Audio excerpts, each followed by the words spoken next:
All right. Anyway, here we are.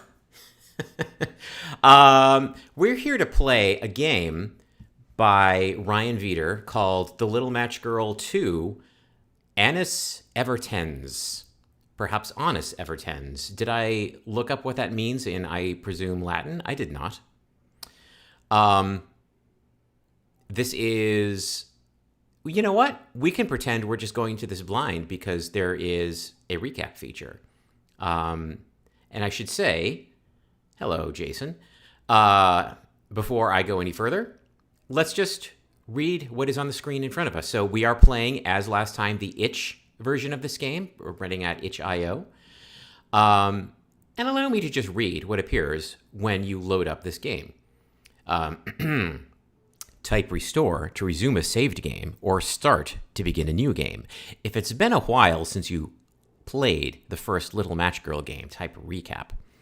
It has been, let's see, we played in June, so that's 3 months and change since we played The Little Match Girl, Part 1.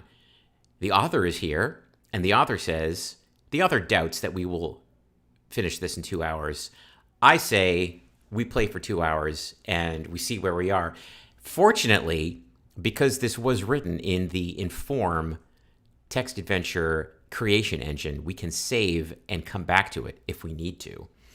And it is my goal to get through all of the Little Match Girl content. So I'm just going to actually put my cursor here and type recap. Are you in agreement with this, Doug?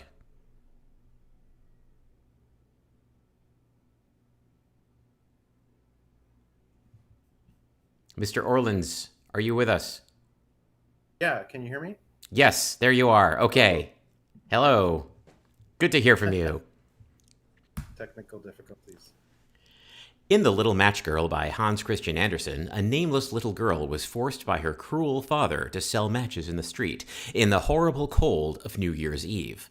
On the verge of freezing to death, the little girl manifested an ability to travel through time and space whenever she looked at fire.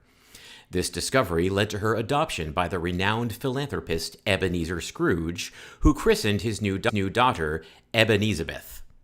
Since that fateful night, Ebenezabeth has learned to leverage these strange powers in her new occupation as a time-traveling assassin. Now you're up to speed. And with that, I think we should begin playing with the start keyword. And we are slightly scrolled off the screen, and I'm going to take the liberty of resizing us a little bit. Because I cannot scroll up. What is that? There we are. Let's just move things around a bit, shall we? Very nice. Okay. It was winter again, and the good old city had again grown cold and dreary, and the white snow had been churned into muck beneath many boots and carriage wheels. The sky, so full of clouds, hung very low over the streets and was suffused with the yellow orange of 1,000 burning lamps. A little girl walked beneath those lamps, stepping lightly over the mud puddles, carrying a revolver. And when she came to the doorway of a certain building, she stomped the snow from her boots and opened the door. The room inside was dark. Stairs. The little girl stood in a little room at the bottom of the stairs. The bustle of the city could still be heard outside, but she heeded it not. A whimper of awakening rose out of the darkness, and then a little brown cat padded toward her, uttering a series of inquisitive mewls. No, Ryan, I have not said anything important at all. I've only been reading your text.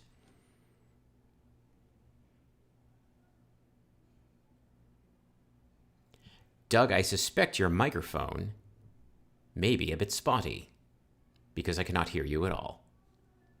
Didn't say anything. Sorry.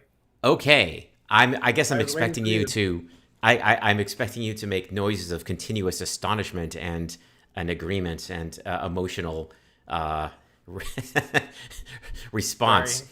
But now that I know everything is fine, Yeah, I do not hold you to this any longer, and you may continue I didn't to want to only interrupt you. speak when... No, you can interrupt me. That's cool. Hi, Joshua Grams in the chat. Good to see you. Visiting, I know you from the Short Game Discord, where I was just running around. Among the places I was running around advertising this stream. No screaming here yet. We're at the stairs, and there's a cat. Shot its owner, and no longer insisted on being carried from place to place like an infant. I can't hear you anymore. You cannot hear me anymore. I can see me. Okay. Anyway, a cat. We have looked at a cat, and we no longer need to carry it around. What happens if we get the cat? The little girl reached down towards her friend, but the cat gave no indication that it wished to be held, and the little girl knew better than to pursue the subject further. Oh, is my audio cutting in and out after all? Just that one time. All right. Well, let me know if it happens again. We only do this every few months, folks. And yes, don't need to get into it. The weather's been interesting in New York today, put it that way. So this is not, in the last game, we did in fact carry the cat around, I seem to recall. In this game, the cat is not to be picked up and ferried around. The cat walks on its own 4 feet. I don't know. Was the first game in past tense like this? I don't remember. I do not recall. It's funny, you just get used to it. So it's fun to read that way. So I tried to talk to Cat. And how are you this evening, Puss? Asked the little girl, but the cat's response spoke more to a general feeling of resignation than to any strong feelings in one direction or the other. Let's look around again. The little girl stood in a little room at the bottom of the stairs. The bustle of the city could still be heard outside, but she heeded it not. Oh yeah, we have a gun, right? Let's look at that. Forget about that detail because, you said here's a little girl carrying a revolver, and I'm like, that's alarming, and then you bring out a cute cat, and I immediately forget about the salient detail here. The little girl, this is after examine gun, the little girl carried a long, heavy revolver, which had been manufactured in America. The steel was engraved with curling designs that looked like leaves, or else like flames. It was engraved, too, with a message. For my friend Ebenezer Samuel Colt. I don't remember befriending Samuel Colt. I'm going to say that that's something that has happened in the not the interregnum, but the time that has passed between the two stories. Curious. Do you think it's been a year? I do not know how long it has been, but clearly some time has passed. What if we examine ourselves? The little girl's long... Go ahead. Set on New Year's Eve last time, I think. I think it was set on New Year's Eve. Did it say at the start that it is also New Year's Eve? I cannot remember, but that would be thematically apropos. The little girl's long flaxen hair, I say after examine me, hung in pretty curls round her throat. Her name, though it had been her name for barely a year, there you have it, was Ebenezer Scrooge. Yeah, well, be the change you want to see, Ryan. Say again, Doug? I guess we've been busy in the past year. We met Samuel Colt. We met Samuel Colt, and we have possibly gunned down any number of trans-dimensional ne'er-do-wells. Right. So all we have is a gun. We're at the bottom of stairs. If we go outside, what happens? She has no desire to return to those dirty, noisy streets. Well, up the stairs, I do believe, then, is where we're being strongly indicated to go. Oh, my. I'm going to make this text smaller. Bip, bip, bip. There we are. Look at that. The girl took a step upon the first of the old stairs, and it creaked mightily, as it always did and always would. The sound could be heard throughout the building. From above came a voice responding, "Is that you, little girl?" "It's me, Papa, as you well know," the girl called out, and then she ascended the rest of the staircase, her little cat following silently. Apartment. Though the little girl's father was possessed of much wealth, the rooms his little family shared were by no means luxurious, for he had resolved to devote all but a fraction of his fortune to the innumerable acts of philanthropy. However, he considered the adoption of this little girl to be one of those acts, and so felt entirely justified in lavishing as many favors upon her as the bounds of good sense would allow. At present, the little girl's father was seated at the small dining table, spreading his arms to present his daughter with a birthday cake. Old school hyphenation noted. "Happy birthday," the old man squealed, and the little girl appreciated the warmth of a father's love. But still, she corrected him. "Adoption Day," she said softly, and her papa nodded and said, "Of course, of course." And then he remembered something. Before we can avail ourselves of this confection, so our assent, Scrooge was the little girl's father. Anything you want to do in the apartment before we continue our ascent?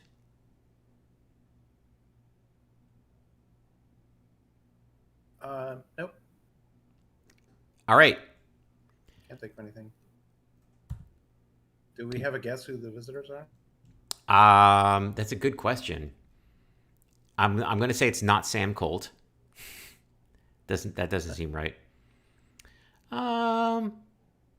Let's go. He could be a friend of Scrooge. He could be a friend of Scrooge's. It could be a ghost. It could be the Christmas ghosts. They're just hanging out. Oh, the visitors. Yeah, could be. Yeah. I'm going to Christmas ghosts. Christmas is over. It's New Year's. They get a couple weeks off. They're just chilling. Let's go with that. Right. The little girl climbed up the stairs, and her little cat followed. Oh, the cat is with us the whole time. That's exciting. We have NPC pathfinding following technology here in text. I love it. Roof. A blanket of snow lay over the roof and along the parapet, where a group of sparrows perched, shivering impatiently. All around was the city, fading slowly from sight as the night deepened, and above was the dark sky. Shivering impatiently are the sparrows, as if they are... Last line here. There were 5 sparrows in all. One was crowned with a white pole. I'm not sure what that means in this context, but we'll go with it. This clearly was the oldest and appeared to wield some authority over the others. "How do you do?" the little girl asked. "We are very cold," the eldest sparrow said bluntly. "We have a job for you, little girl. Are you the little girl with whom we made our appointment, Ebenezer Scrooge? Yes, then we do have a job for you. There is a certain someone you must take care of." "Kill, kill," chirped one of the other birds. The senior sparrow gave this upstart a reproving peck. "Don't be crass. Take care of is how we put it. A certain someone, as I was saying, an old man, older even than I." "Has this man a name?" asked the little girl. "Not a conventional name, no, but he is unmistakable. You will know him in an instant. He is so very old. His hair lies in a few wisps over his head like a cobweb. His face is furrowed with 1,000 wrinkles. His teeth! The elder delivered another peck upon the interrupting sparrow. "Yes, his teeth are only little yellow stumps. You will recognize him at once if he happens to smile at you." "And you wish for me to take care of this man? Are you quite certain?" asked the little girl. "Yes, we have waited long enough. This business cannot be put off any longer." Too late, the incorrigible sparrow wailed. "No, not too late," said the little girl. "Not if I get right to work." "Then go, go, go!" All the younger sparrows began to chirp at once, and the elder was forced to peck all of them to make them quiet down.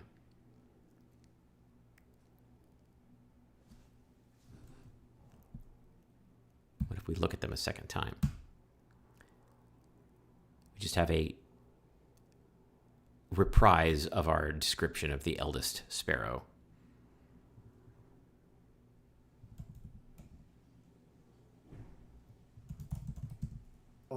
Only 2 of the sparrows that... Say again? I think we only have 2 of the sparrows that are speaking, but there are 5 sparrows in all.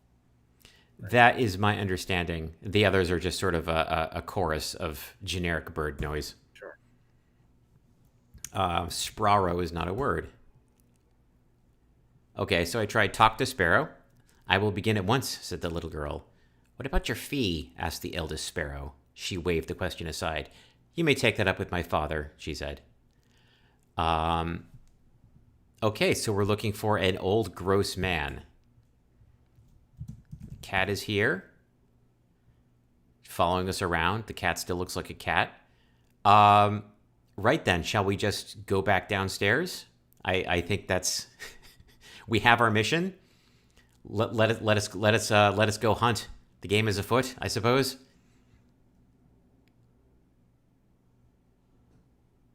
Are we just assassin for hire, basically? That would appear to be the case. And Ebenezer takes care of the bookkeeping. No, I don't think that happened in the last game at all. If I recall, the denouement of the last game was slaying not Triton, but an evil sea witch using like Neptune's trident. Am I remembering this right? Yeah. Yep, So it's like that gave the little match girl. I'm not going to say a taste for blood, but knowledge of her true skill set, perhaps. And she's been leaning into that, and her father's been encouraging it, if not, in fact, exploiting it. Okay. Anyway, Let's go with it. Let's go with it. Everyone's going with it. I have gone down the stairs. Apartment. The little girl's father sat at a small dining table upon which sat a handsome birthday cake. As the little girl entered, the old man was engaged in inserting a birthday candle into the center of the cake. I'm afraid I overheard most of your discussion, he said, striking a match. A match. And as we saw in the recap, whenever she sees fire, we can start enjoying this cake as soon as you've returned.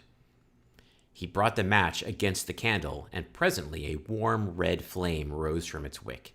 With this accomplished, the old man tossed the match out of the way, somewhere.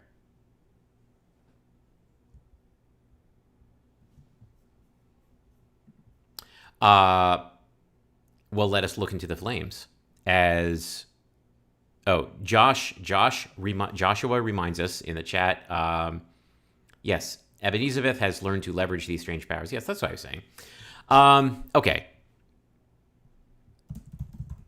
Look into the flames. Always a good idea. Oops. Flame. There's just one. It's fine. The little girl leant over the candle, and its warmth touched her cheeks, and its light filled her eyes. How they twinkled in that dim apartment, and how shadowy all the world around appeared, compared against the light of this candle. The dining room, the building, and indeed all of London seemed to fade away. Hands. Whoa. Okay, this is happening. I'm gonna shut up. Hans Christian Andersen, in association with Inform 7 version 10.1.2 stroke D and Vorpal version of 4.0.1 presents a Ryan Veeder production, Hans Christian Andersen's The Little Match Girl 2, Annus Evertens. That was very good. See, this should be the part that gets you excited because you're in a Greece. But see, here's the thing. This trick where the background changes color and you get the impact font, like that was done. That's old sauce. That has already been established by the last game. But theme music, now you're wheeling out something special, and that's very good. I like that. Anyway, Olympia, Greece. Street. At least it's nice and warm out. A spring day, a gravel road flanked by olive trees. There's a tent set up in the middle of the street, but that doesn't seem to be a problem, as there isn't any traffic. Sounds like all of the action is east of here.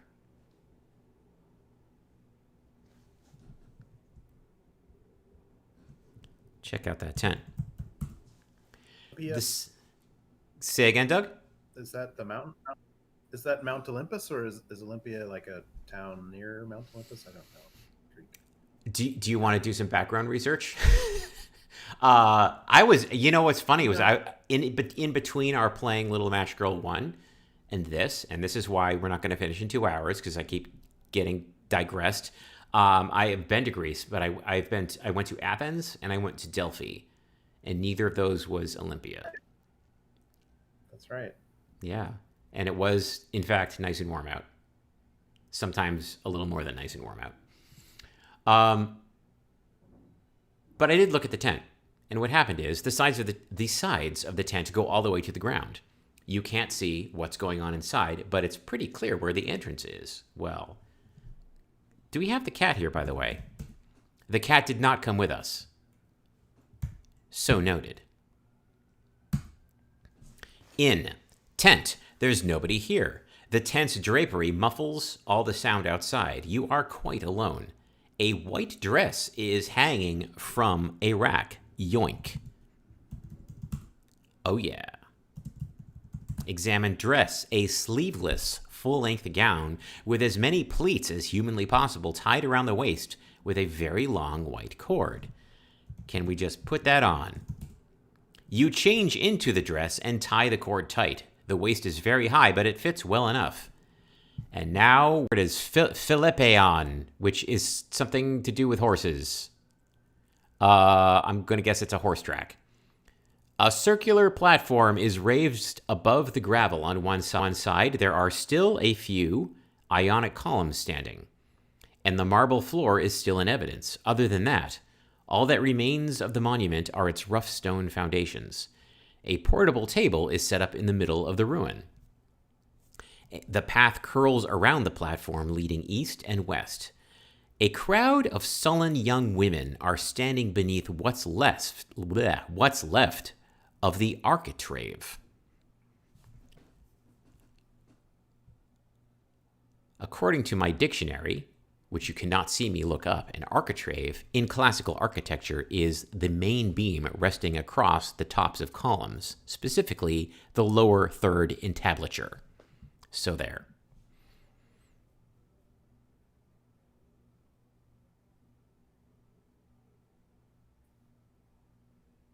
Okay. Interesting that it is not clear what our time period is, although by the costume and by the nature of the game we are playing, there's an implication that we are in the past. Let's look at the women. All the girls are wearing long white dresses, much like that we have acquired for ourselves, I imagine. Some of them look impatient. Some of them are merely bored. They all look like they'd rather be somewhere else. Let's just talk to them. That actually was a key strategy of the last game, as I recall. You ready to go? One of the women asks. She's a lot taller than you. I suppose so, you answer. Then let's get going, she cries.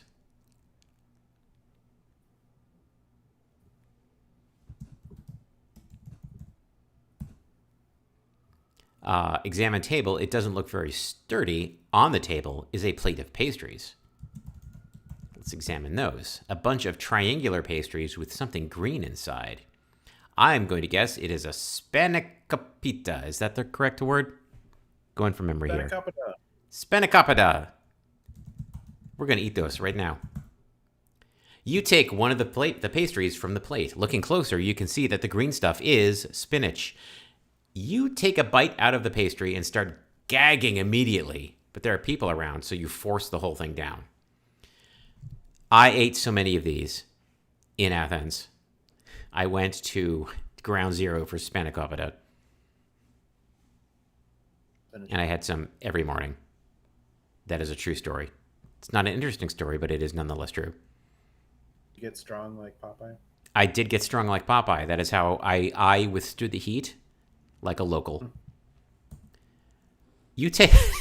I just typed G, do it again. You take another pastry for some reason, and you get the same message. I suppose, can we keep... Yes, we can keep doing that as much as we want. Let us not torture our player character any further. Maybe it's an acquired taste. Would you like to attempt to acquire it? Yeah, me neither. No, Doesn't seem right. Doesn't seem right. We could look at the architecture, check out the columns. That's what I just typed makes no sense. The columns are very nice. You can see how this would have been a very impressive monument if there were more of it here and it had its roof.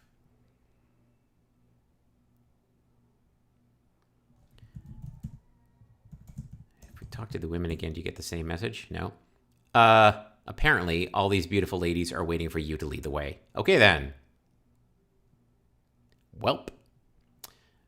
Where can we go from here? I just had a premonition. Oh, yes? Tell me your premonition. No, let's. I'll keep it to myself. Oh, okay. Intriguing. So, around the platform leading east and west, it sounds like we're being prompted to promenade around. I'm going to go east, if there's no objection. Sure. You start walking towards the temple to the east. The women fall into formation around you. You try your best to match their stride, if not their williness, or their sudden stoic confidence. Temple of Hera. The procession of Vestal Virgins, passes between giant crumbled columns out onto the dust. You hold your breath as you walk. You try to look taller. The Vestal Virgins find their places in an arc around the great altar. Then the high priestess arrives, walking slowly, solemnly towards the altar. She stops next to a metal bowl, a parabolic mirror. A silver torch lies in the dust nearby. She raises her arms. Sacred silence. Let the sky, the earth, the sea, and the winds sound. Mountains fall silent, sounds and birdsong cease. For Phoebus, the light-bearer king, shall keep us company. There is some hot alliteration here. I'm a fan. Apollo, she cries. The Vestals kneel. God of the sun and the idea of light, send your rays and light the sacred torch for the hospitable city of Sydney. The high priestess takes a few steps around the mirror, looking each of the Vestals in the eye. She stares at you for a long moment. Then she kneels next to the mirror and lifts the torch, raising its tip into the center of the parabolic mirror. Am I saying parabolic correctly, or is it parabolic? Because how I would say it, yeah. Okay, thank you. A cloud passes in front of the sun. The high priestess holds her elegant and uncomfortable pose, stretching her arm out to keep the torch steady in the mirror's focal point. Just trying to envision this as I go. The birds start to chirp again. You can't keep kneeling much longer. The high priestess stands, and all the Vestal Virgins stand with her. It's not going to happen, she says. Do we have a backup flame? It's in the... I'll go get it, says one long-legged virgin who begins power walking away. The Vestal next to you sighs and turns to you with a shrug. That's going to take a while, she says. You may as well stretch your legs some. Glancing around for a place to stretch your legs some, you notice a path leading south. So... Say again? Are we trying to light something and it's not lighting? I'm a little... The high priestess held a torch for a long time in the focal point of a parabolic mirror, hoping for a thing to happen, and the thing did not happen. And she has called for the backup flame, which I guess is... My take is on this is that they kind of expect this not to happen, and to complete the ceremony, they just, cheat. Okay. Is the hospitable city of Sydney the one in Australia, or is there a Sydney in Greece? I have to imagine it must be a Sydney in Greece. I do not... It would be odd for Vestal virgins and priestesses of Hera to be talking about Australia. But Yes. the Greeks were an advanced civilization. Who knows what they knew? Well, like you said before, we don't know what year this is, right? We don't know what year this is, actually. It'd be like a modern reenactment or something. Oh yeah, they could be like cosplayers. And the Olympics were in Sydney recently. I don't even know what I'm talking about. Right. Oh yeah, I guess we are in Olympia, so there's like Olympic things happening here. Okay. Oh. Oh yeah, so the torch is it's like an Olympic torch. It's like a big bowl. It's not a thing that you carry around with you. Is that what I'm getting from this? If I examine the torch is fluted in the manner of a classical column. Its bowl is filled with some sort of flammable material, but it's not burning. Oh, so we're lighting the torch that Yes. will then sent to Sydney. Okay. Oh, I get it. Got it. I think you. Okay, I think so you. probably, hopefully, no sacrifices. That's what I was afraid of. You thought that, yeah. Well, it would be odd for the girls to be like bored as opposed to nervous if they were just going to like. You thought that the girls were to be the sacrifices? I was afraid of that, but Yeah. you know, Yeah. Thanks, Ryan. You're right. It is fun to figure out stuff for ourselves. Yay, text adventures. Okay, so here's what we figured out. We are in Olympia, Greece at some time, probably modern times. Our goal is to ceremonially light the thing and start the chain reaction over to Sydney, in fact, the Australian one. And also, Greece is a modern culture that happens to know about, or an advanced culture that happens to know about Australia. Both of these things can be true. So, I'm sorry, you were saying? I mean, we have yet to see how the assassination bit figures into anything. Oh, yeah. No, we haven't.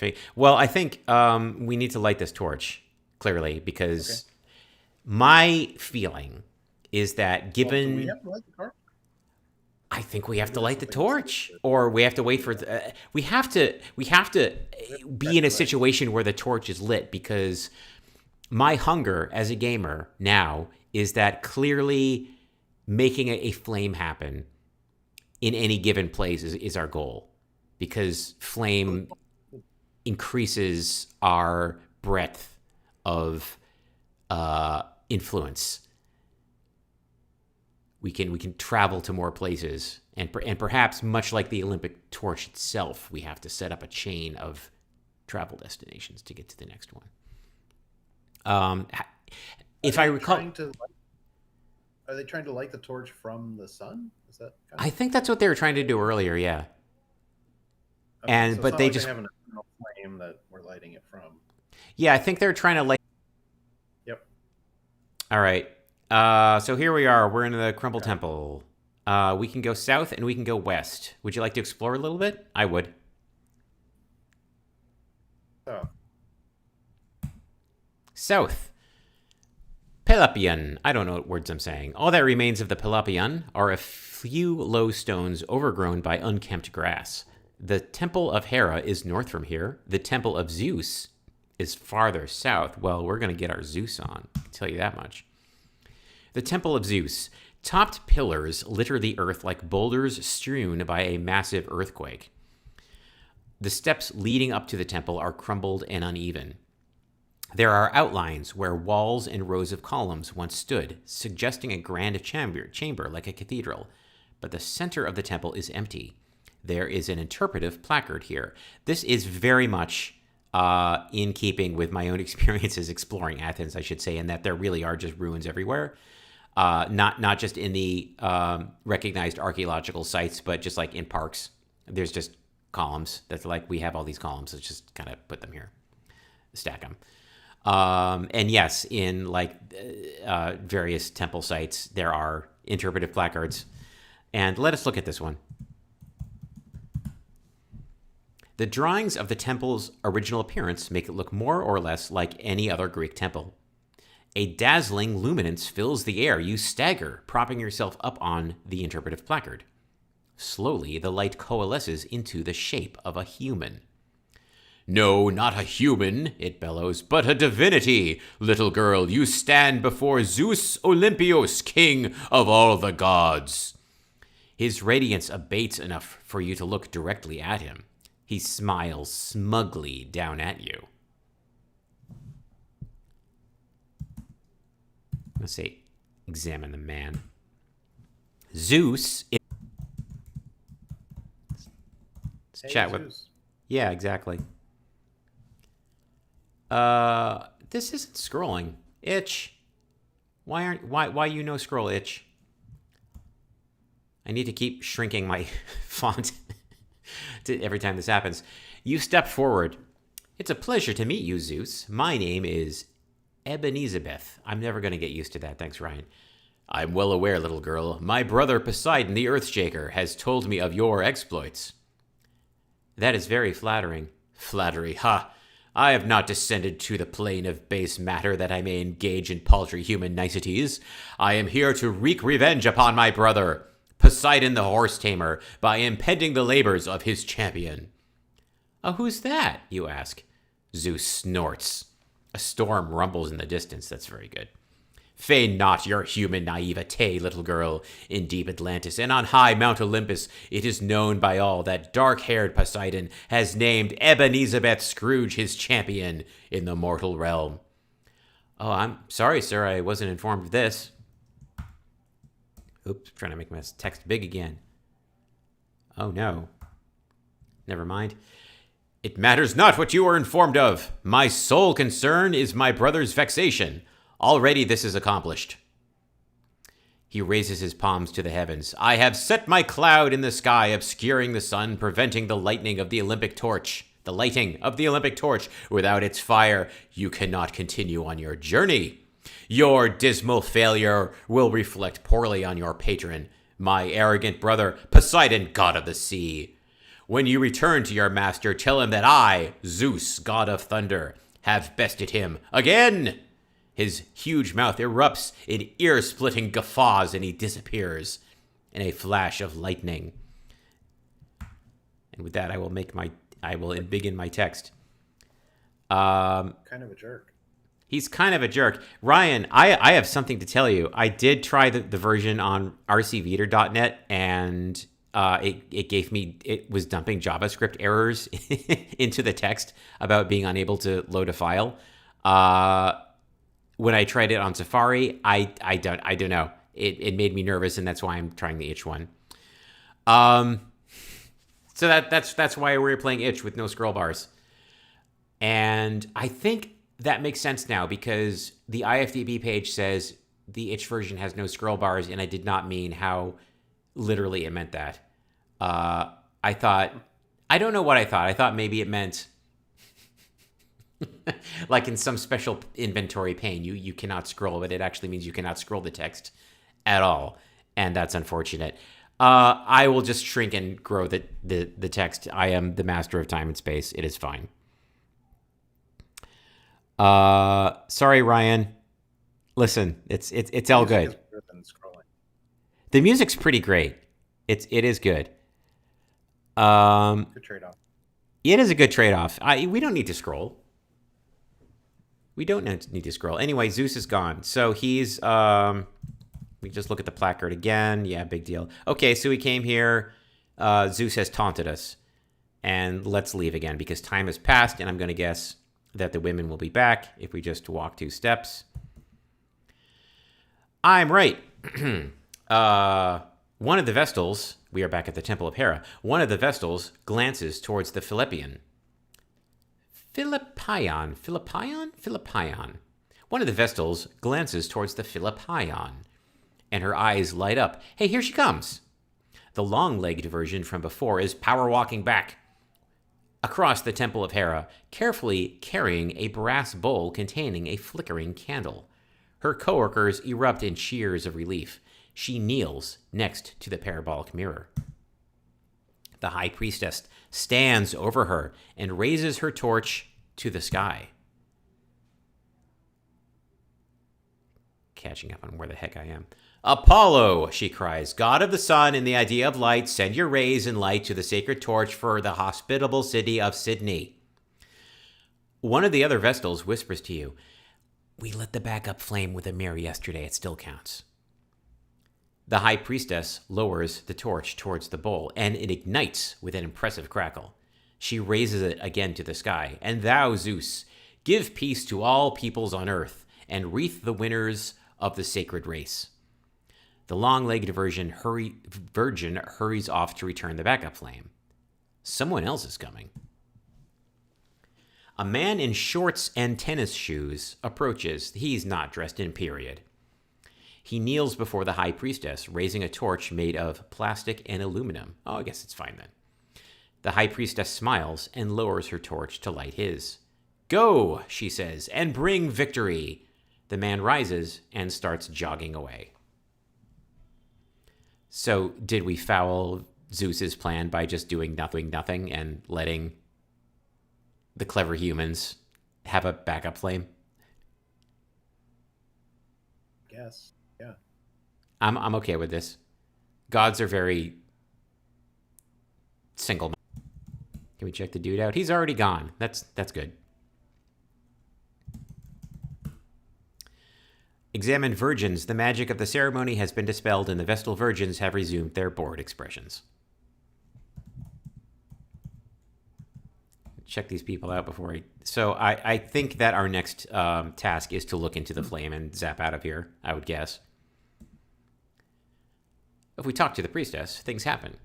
You walk to the high priestess and congratulate her on a lovely ceremony. Oh, the ceremony has only just begun, she explains. The sacred flame will be carried to Guam, to New Zealand, underwater to the Great Barrier Reef, to Alice Springs, Townsville, Broome, Manjimup, Canberra, and finally to Sydney. Apologies to Australia for all the mangling I've done to their city names, where Kathy Freeman will light the Great Cauldron. And even this is only a prelude to the great ceremony that is the games, the races, the rowing, the table tennis, the water polo. My goodness, is all you can say. There are no beginnings, no endings, the high priestess intones. Time is a single ribbon unfurling into infinity, connecting all of us. Your eye wanders to her torch. Yeah, how's the weather in Manjimup? I'm sorry, go on. Is time a single ribbon? I don't know if this game's... You doubt that this game supports the topology of time as a single ribbon unfurling into infinity? Well, we'll see. You sense a tension between the words of the characters in the game and the mechanics itself, and it is raining in Manjimup. It's time to say goodbye to Greece, I think. Is there anything else you wanted to do? No, let's wander our eyes to the torch. Examine the torch. You look up at the torch. Its flames will travel a long way to Guam, to New Zealand, to Alice Springs, Townsville, and you are traveling too along the ribbon of time. Aren't you glad you talked to the priestess? I am. You are no longer in Olympia. Now you are in Error on Fire VP. Oh my gosh. Yeah, only existing this is what I was seeing on your site, Ryan. I'm sorry. I don't think that's where we're supposed to be. Anyway, we're in a place and dust. I'm going to get... Is the name of the place we're in Cell Avitse? Yeah, let's go with that. Can I look that up? If I click on it, yeah, I get a TripAdvisor prompt, so okay. Celavitze, I don't know. Error message, JavaScript, dust. You stand in a field of dust surrounded by crimson fog. Nearby is a massive pillar. Let's make this big. Now you see more pillars stretching in all directions, rising into the red mist. You think you can make out vague shapes to the southwest. This is very mysterious. This is the first time in a Little Match Girl game where I have no idea where we are. I am unbound, even though I think we are in a real place. Do you know where we are, Doug? Salavice. And dust. Okay, I believe you. Fog. Craning your neck. I typed examine pillar. Craning your neck, you can barely discern the shape at the top of the pillar. The 3 vanes of a gigantic windmill. The machine, the huge machine, is caked in dust and motionless. Can we be smart and... Can we climb pillar? Little is to be achieved by that. Also, up did not work. The only likely looking direction is southwest. We are being strongly nudged to the southwest. But we are arranged... Okay, so we're surrounded by... Now in a field.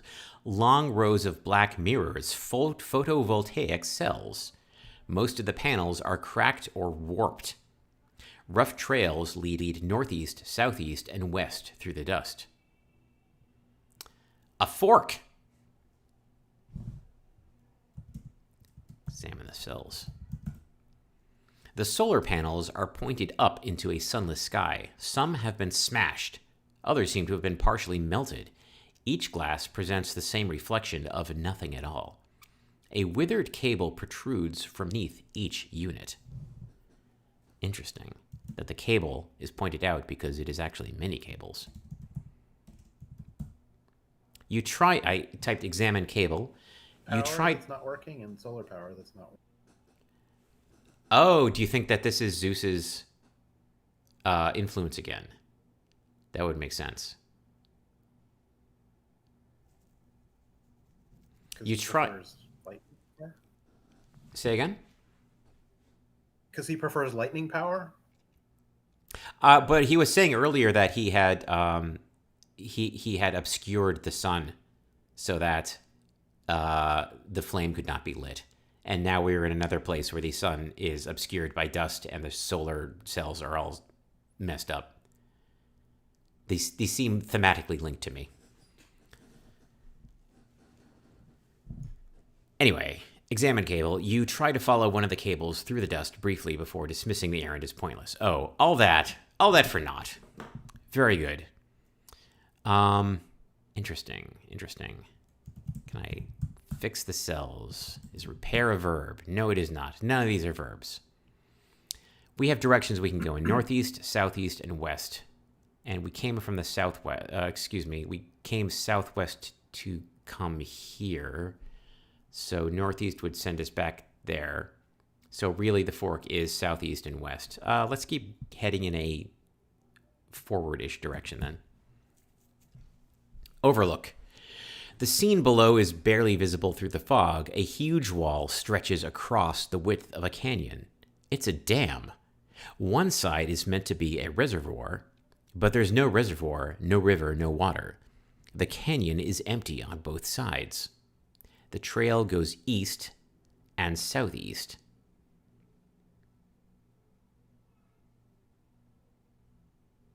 Again, I paused to visualize what we're looking at here. So there's a canyon below us at our feet, stretching out.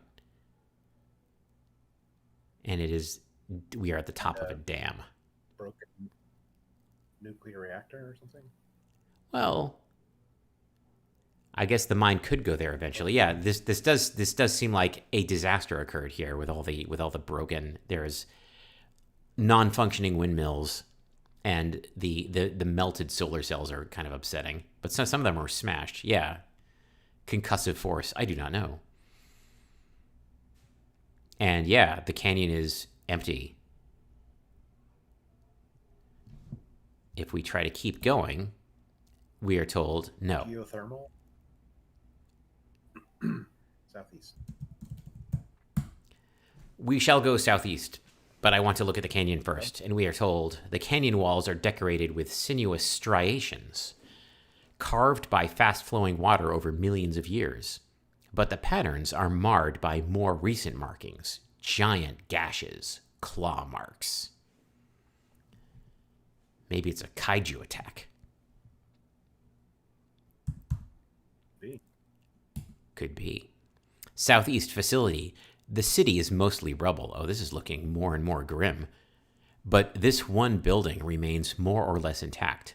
The dust-choked street turns from northwest to east. Well, let's check out the building. Only the word facility hangs over the double doors. If there were another word at some point, it's gone now. A rusty trash can stands near the entrance. Here we go. Finally, we're playing Earthbound. We're going to root through a trash can. This is the reason I have restarted playing Little Match Girl games, because I was listening to Ryan's very good podcast that he does with Zach and Sarah about the Super Nintendo game Earthbound, which I played and enjoyed very much just recently, and it involves quite a lot of rooting through trash cans, especially in the early game. I'm excited. Let's do this. Examine can. A cylindrical container covered in dust. The lid is closed. Oh, baby. Open it.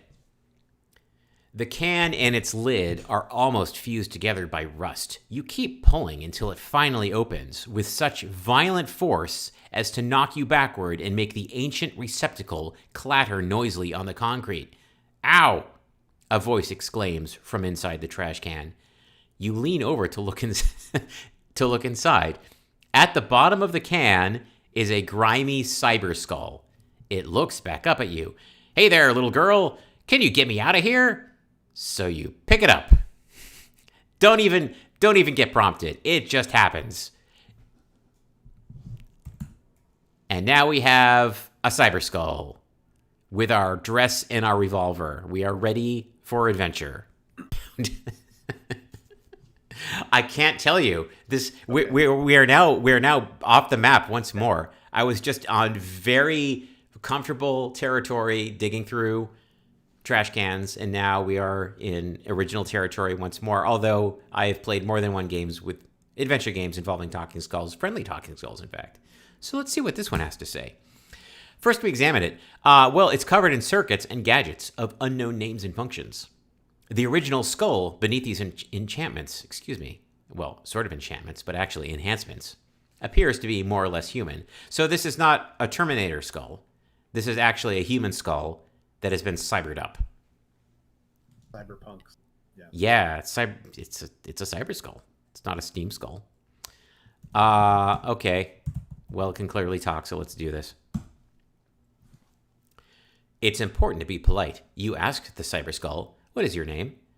In life, I was called Jakeson, it says. Sure. The components of its jaw scrape against each other, producing little sparks. Nowadays, no name. What about you? Ebenezabeth. The skull makes an impressed clicking noise. Can we just keep talking? What happened here, you asked? The world ended, Ebenezabeth. Its jaw shoots out some more sparks. The sun went away and everybody died. Oh, you say. I'm just going to keep talking. Dark Souls style. We're from softing this. Have a look around, the cyber skull says. Sparks fly out of its jaw as it talks. I can be your tour guide. This is the most interesting thing that's happened to me in ages. You thank the skull for its assistance.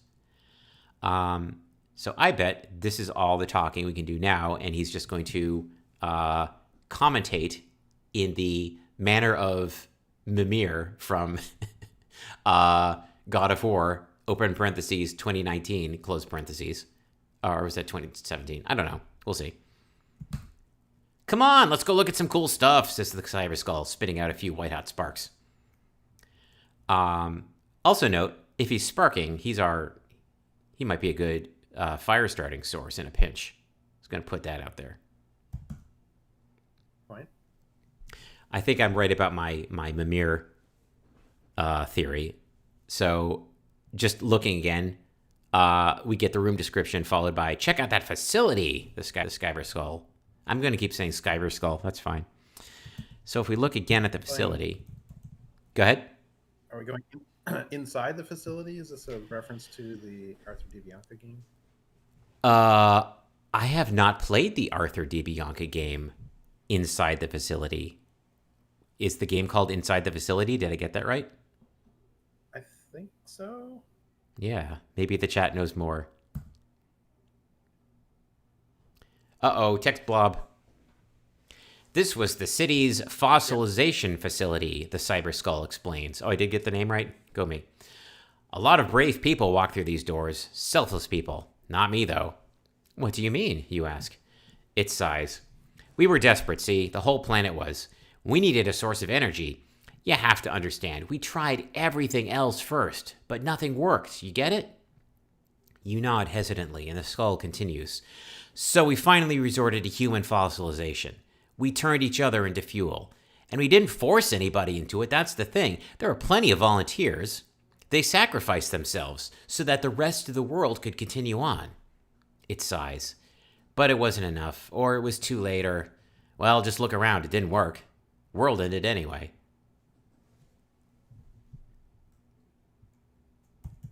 Perhaps we can go inside the facility. Or not. Nope. I think the facility is just there for us to have the skull remark upon and give us backstory, which I enjoy very much. Yeah, I can open the double doors. The doors seem to be stuck. I bet this won't work, but let's just try the classic ask X about Y formation. Yes, and we are told, no, just use talk to. The Cyber Skull tries to get a look at the ruins. What ruins? I assume there's ruins all around us. Oh, that would be... This is what remains of the mighty city of Celavice, says the Cyber Skull. It never was that nice a place, to be honest. East, then. Continue into the ruins. A huge Tyrannosaurus emerges from the mist. Its jaws... Oh, it's only a statue. Monument. A statue of a T-Rex stands upon a basalt pedestal, posed in a triumphant roar. In front of the dinosaur is a black brazier. Brazier is something else. Brazier. There seems to be things west and northwest from here. Uh-oh, look at that puddle in the brazier, says the Cyber Skull. That's probably going to be a torch, no? Puddle of oil. Examine brazier. See, at least a broad, flat pan sits atop a plinth of black marble. Inside is a puddle of brownish liquid. Affixed to the plinth is a plaque. This brazier shall forever burn in honor of the dinosaurs. And according to Ryan, you can also type X brazier. So thank you for that. The greatest creatures ever to walk the earth, the Cyber Skull buzzes reverently. The human race was like a pile of wet puppies in comparison, and the stuff the mammals did accomplish they never could have done without fossil fuels. So if you think about it, dinosaur worship is really the only religion that makes sense. A few sparks fly out of the skull's mouth. Okay, that's cool. Think about it. Yeah. It is something to think about. That puddle. What were we saying about burning? Well, it says this brazier shall forever burn, and it's not. Right? It's not. It is yet another torch that we are being challenged to light, I dare say. Yep. And what of this puzzle? I was about to say, what of this puddle that our attention is being drawn to, and I misspoke, and I said, what of this puzzle? And I do think, dear listener, that they are one and the same. Coffee. Of course, all the petroleum that came from the actual dinosaurs is long gone, says the Cyber Skull. This oil probably came out of a Celavichian who underwent voluntary fossilization. As it speaks, sparks spurt from behind its jaw. Always back to the sparks. It's just breathing sparks everywhere all the time. I think we got to get our friend Sparks into the oil somehow. So if we just type light puddle, that dangerous act would achieve little, says the Inform 7 library response. I'll put the skull in the puddle. Oh. And then talk to the skull. Hey, thanks for lugging me around, says the Cyber Skull. I didn't realize how bored I was. As it speaks, its cybernetic enhancements grind against each other, shooting sparks through the air. One of the sparks lands in the dark liquid. There's a flash of light, and now the Cyber Skull is on fire. Bright flames looking at its circuitry. Wow, it says. First time that's happened.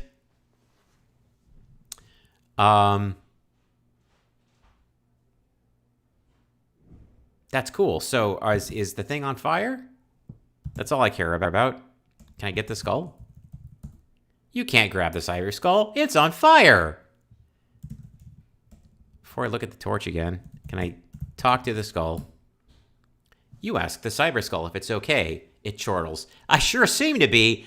You ain't got to worry about me, Ebenezabeth. You seem to me to be the type of gal who's got plenty to worry about. Okay. Where can we go from here? I guess we can keep exploring and leave the skull here. And but he's not going to comment anymore on what we find. Because we set him on fire and we can't pick him up. But he seems to be perfectly happy. I'm going to guess that before that happened, we could have carried him around more and he would have had more to say. But I went ahead and I rushed to the big pyrotechnic show. Do you want to rewind a little bit, or just are you fine pressing forward? Up to you. Either way, I don't think it matters too much. Ryan says, "Oh man, you messed up." Ryan, do we need to rewind? I know there's a bit of a lag between me talking and me seeing what's going on in the chat. Oh, we're gonna miss all the Cyber Skull's vital world buildings. Hang on, I'm gonna undo. And we're gonna get these JS errors. I'm gonna undo until I'm holding the skull. Undo. Oh, come on. There we go.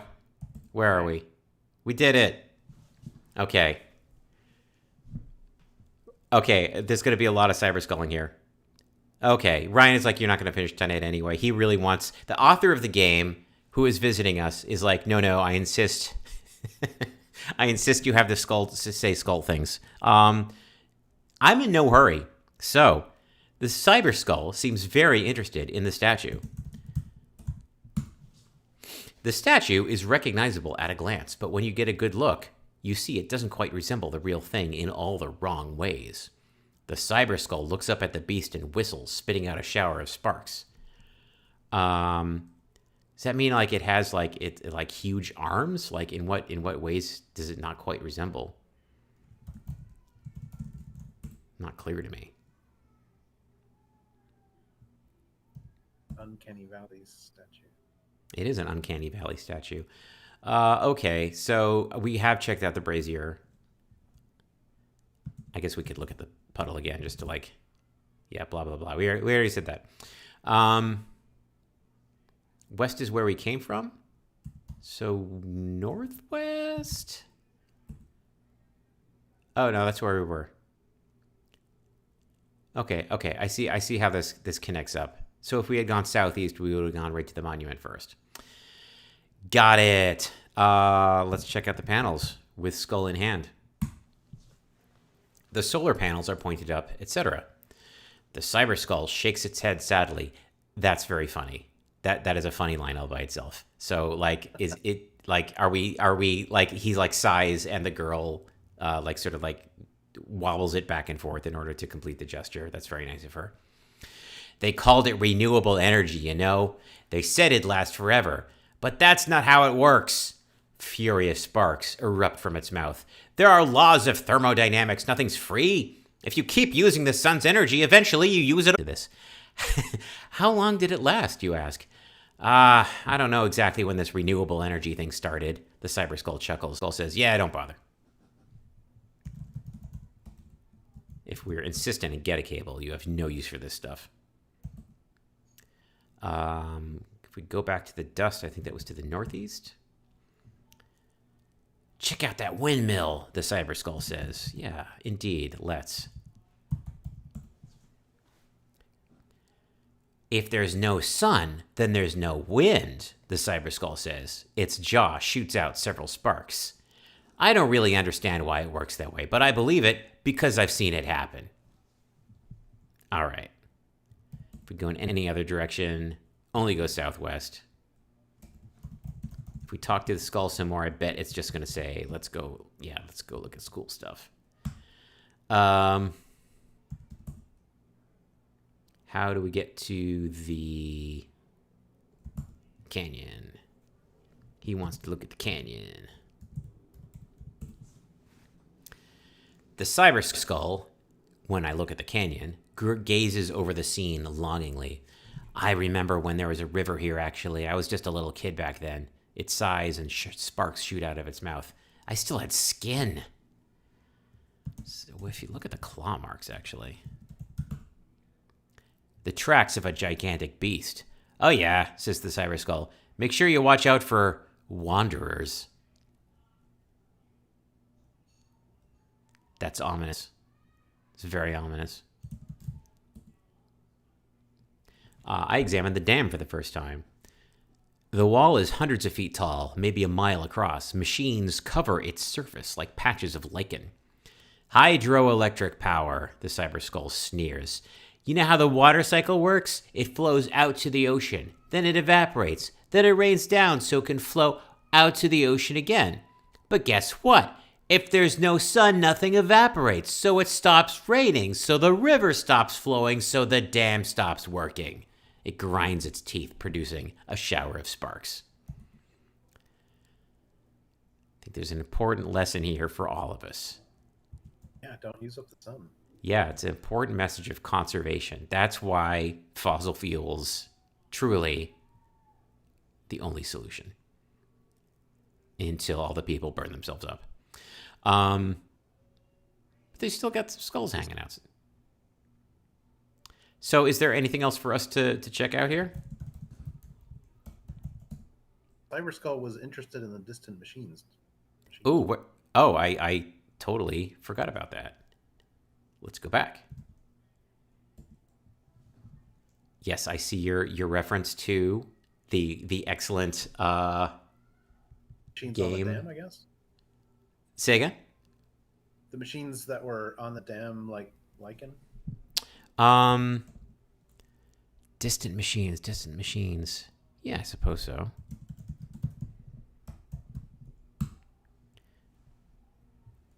Before we go on, I just want to make sure one thing. Let's see. For a change. Who made the game For a Change? It was not Dan Shiovitz. Because Jason Love in the chat is referring to that. Dan Schmidt. Okay. Yes. Jason Love making a reference to another classic interactive fiction game about the sun being gone and having to be brought. So, For a Change, it's a very good game. It has nothing to do with this, except same medium. Where were we? Distant machines. I think these doodads are what turn the water into electricity, the skull explains. So what I'm getting is you can go to a place and hit L again and again, and if the skull has anything else to talk about, that is where you'll hear about it.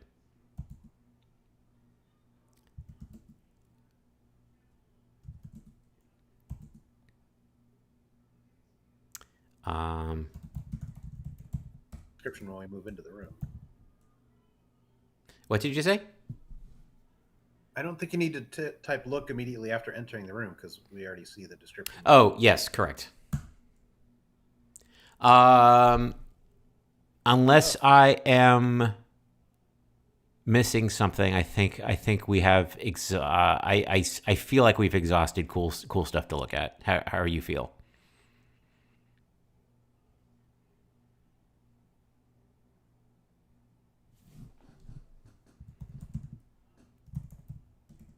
I'm going to go ahead and burn the skull. Do it.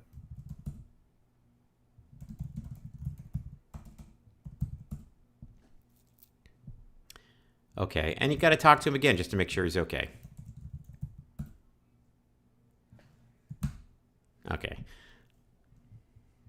Let's get out of here. Anything else you want to do before we're out? I assume that this will warp us again.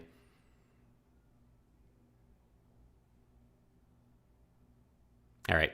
Puzzle count as a puzzle? I guess so. What we just did? Yeah. It's a puddle puzzle. Yeah. Okay. The Cyber Skull notices you looking. Oh, go ahead.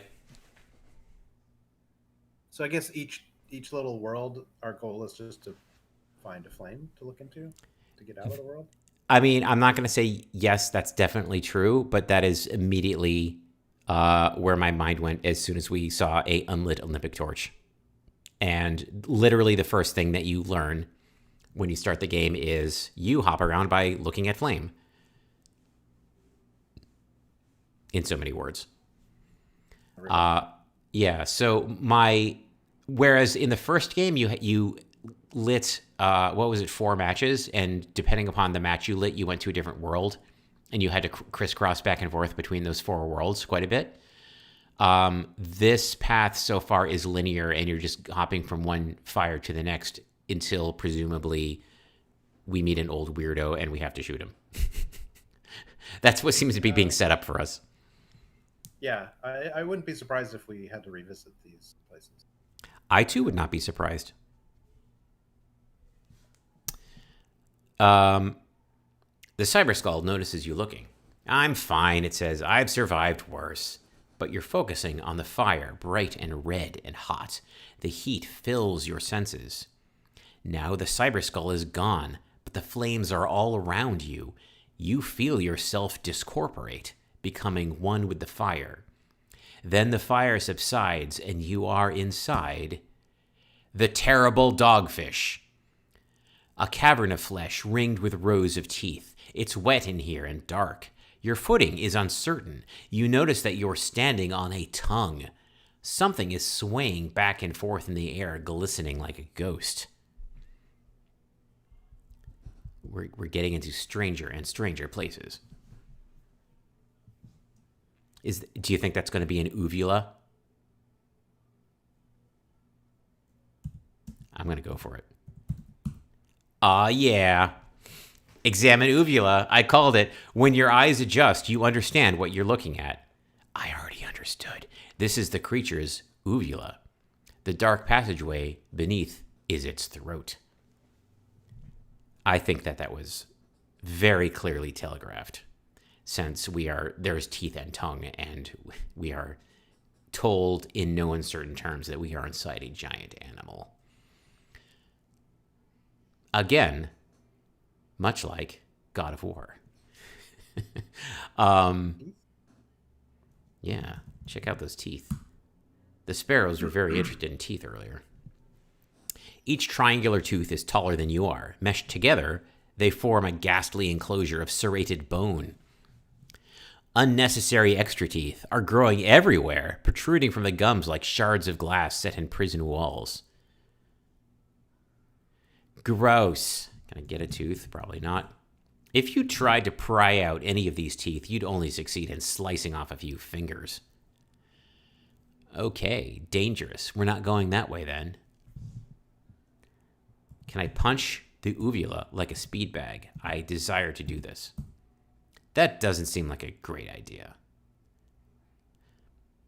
Well, I think it was a great idea. But if the game is saying, oh, let's just keep playing with the dogfish's oral anatomy. Nope. It's not a verb I recognize. I thought it was a good idea too. The tongue is so wide and so long as to resemble a country road, except that it is pink and spongy and keeps twitching underfoot. Ew. I want to lick it. Not much to be gained by tasting the tongue. Okay, fine. Down the hatch then, I suppose. It's tasting us. Oh, no. Welp. Yeah. Nowhere to go but down. It's impossible to say which way is which when I type down, and most directions you only run into teeth. In, then? I guess that makes more sense. Okay. Stomach. A wrecked sailing ship is smashed against one side of the terrible dogfish's immense stomach. The organ is large enough to accommodate 2 or 3 more such vessels. In the middle of the chamber, on the high ground between puddles of acid, is a little table set for dinner. An old man sits on one side. Opposite him is a wooden puppet. I've seen these gentlemen before, haven't I?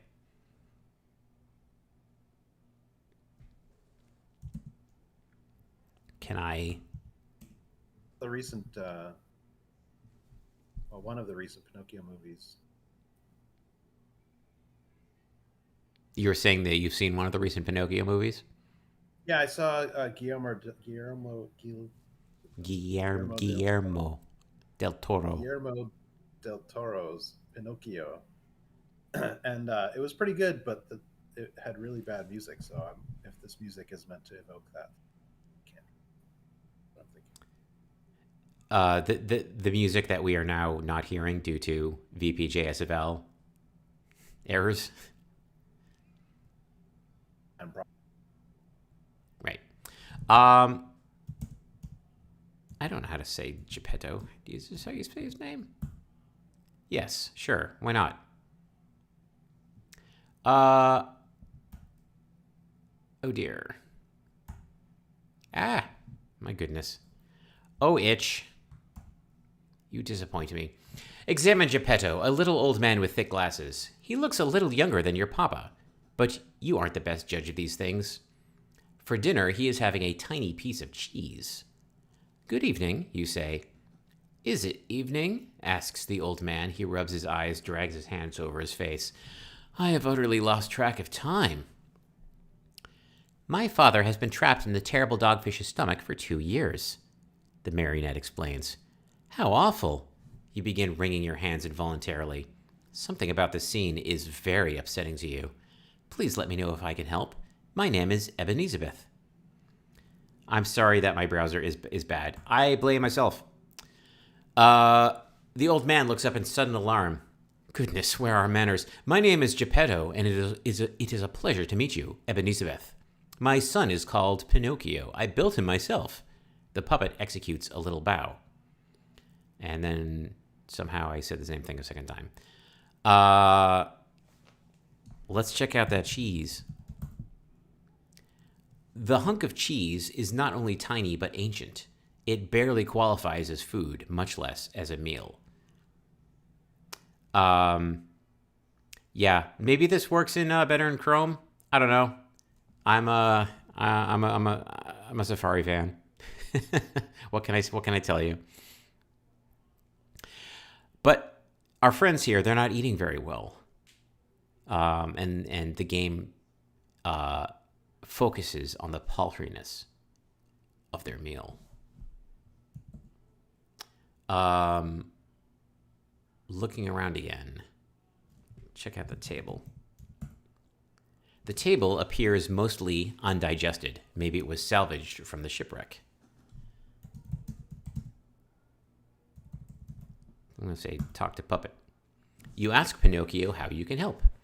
I have few needs, being made of wood, but my father must have something to eat, or else he'll surely starve.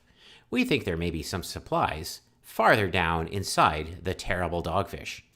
He gestures across the stomach towards the duodenum. I would go look myself, but there's a ghastly monster living down there, the horrible fluke worm. It would smash me to splinters if I gave it half the chance. I'm sure you could overpower it, though. You notice his nose getting longer as he utters this last sentence. If we keep talking to him, does his nose continue to grow? You ask Pinocchio about the horrible fluke worm.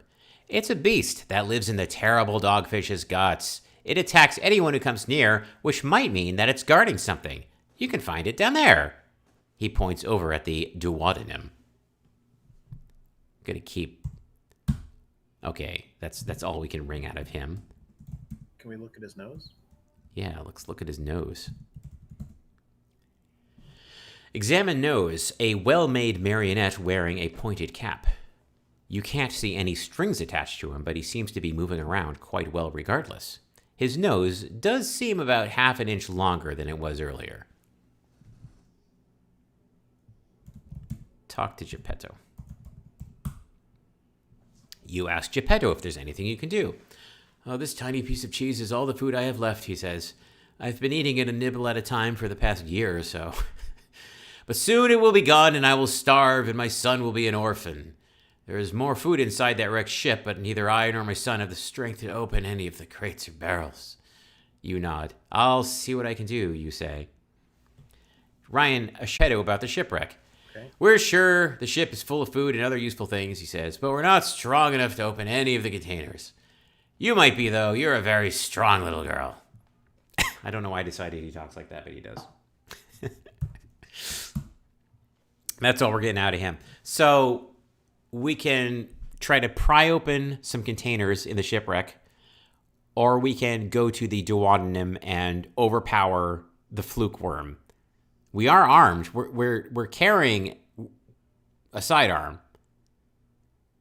So our options are wider than these knuckleheads seem to think.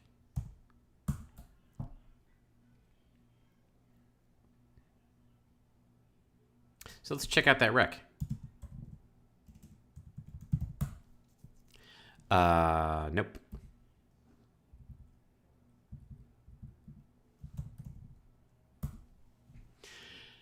Though obviously no longer seaworthy, the ship is still more or less in one piece, and you could easily climb inside to have a look around. Well, let's go in then. The ship's interior is a briar patch of splintered planks dripping with viscous digestive enzymes. A crate, a barrel, and an iron-bound chest are all close at hand and undamaged. They must have been protected by the surrounding hull and bulkheads. Outside is the terrible dogfish's stomach.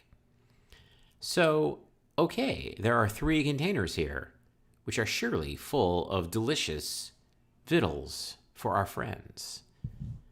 Let us attempt to open them, starting with the crate.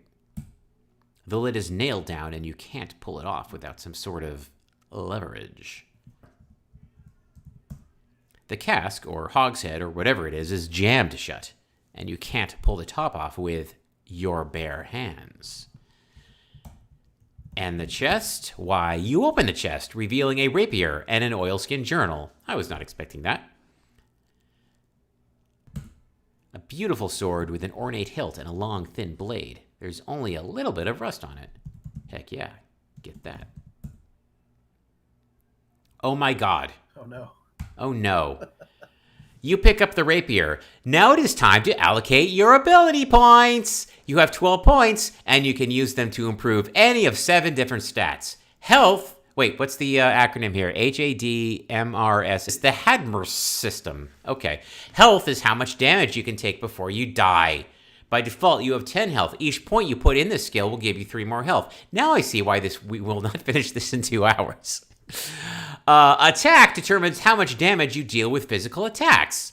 By default, your attack is 5. Defense reduces the amount of damage you take from physical attacks. By default, your defense is 2.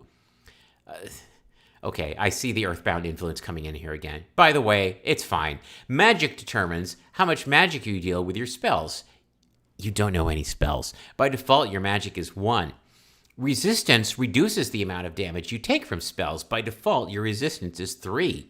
Speed determines the order in which combatants take their turns. The combatant with the highest speed goes first. By default, your speed is 4. Skill determines the likelihood of your attack being a critical hit. You have a skill in 10 chance of scoring a critical hit, which deals 3 times the damage of a normal hit, calculated after applying defense or resistance. By default, your skill is 1. What stat would you like to increase first? I don't know. I think skill. I want to put it all into crit. I could put it all into crit. So we have 11 points to this. Do we want to save our game? Like, I kind of want to YOLO this and, like, really mess up our stats. Let's be pure. I'm just going to save. I have to. I can't not. I got to do it. All right. What? I don't know. Stats. There we go. Oh, save failed. Itch. Oh, no. Oh, no. Okay, then. Which there's no. The only way out is through, Doug. Okay, well, you know what? I was joking about FromSoft earlier, so we can do the typical Elden Ring thing: is you bump a stat and then you bump health up. Okay, and then you bump up some other stat. I still like making crits more likely, and then you bump up health. It's just I'm just gonna do. Do you have any opinion here? I'm just going by my gut. I mean, do you think we're gonna find spells to use magic on? Maybe, but do you know what? I like to build for the character we are versus the character we might become. I like building for the present tense. Does that make sense? You have a lot more opinions than I do about RPG stuff. So I have opinions. Let's bump our attack. I don't want to overdo health, man. I mean, that's 16 seems like a lot of hit points. Oh, every time we did it, it went up by 3. I see. Now we have a ton of health. That's fine. Let's do skill again. And let's become more resistant, because that's important. Okay, let's actually put a couple of in that. Health one more time. The best defense is a good offense. That's what Mel the Cook on Alice says. Speed is important, and one more in speed. All right, that's everything. Good luck. Okay, good. I feel really good about this. I feel super good. You are Ebenezabeth Scrooge, and you have a job to do. Yes, go on. How old do you think the youngest person who knows who Mel on Alice is? How old? See, even then, like, that was problematic what I just said, because I was quoting a skit that I heard on Dr. Demento a lot in the late 80s from a Canadian comedy group, where somebody says, well, the best defense is a good offense. You know who said that? Mel on Alice. Okay. Yeah. Wow. So you're already too young to know that original reference. Oh, I get the reference. It's from the TV show Alice, which had a cook named Mel on it. I'm not that blind to the culture that birthed me. Okay. Yeah, Jason, you and me, we both had the Dr. Demento tapes. It's true. I kind of made my own. I'll cop to it. Taekwon Leap, that's exactly correct. Oh yeah, right, the journal. Oh, Jesus, I'm playing it. Okay, yeah. We only have half an hour left in our time budget tonight, so let's get to the journal. Stats doesn't do anything. X stats. X character sheet. No, I know this isn't going to do anything. Okay. I'm just excited. I'm really jazzed about the stats. I like that.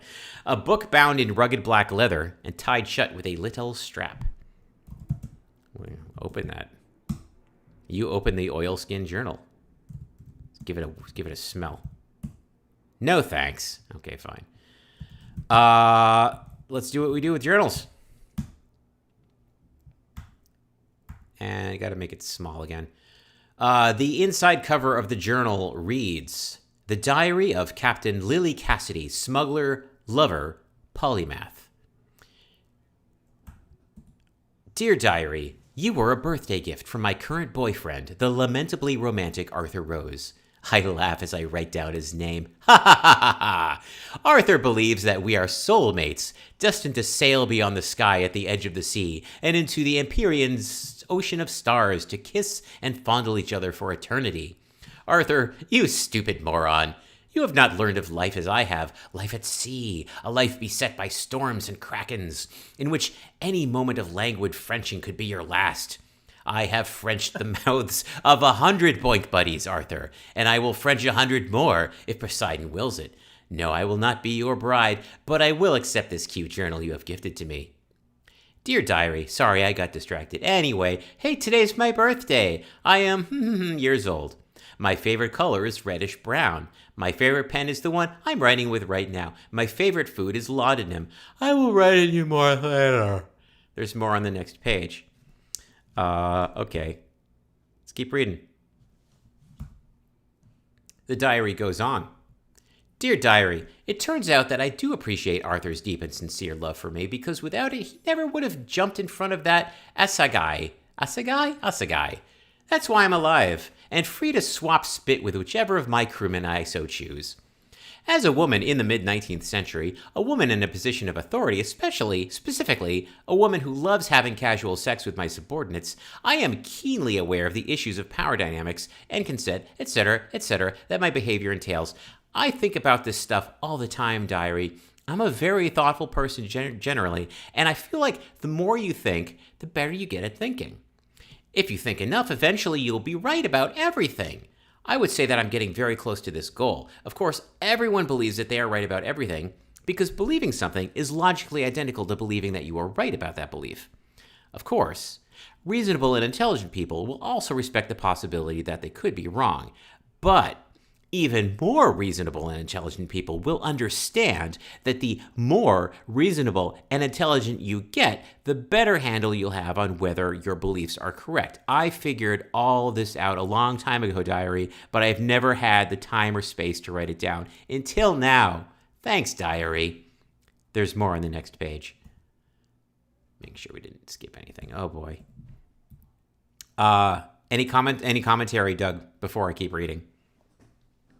An assegai is a slender hardwood spear or light javelin, usually tipped with iron and used in southern Africa. Oh, I thought it was like a D&D guy, like a Kazinti. That's not a D&D guy.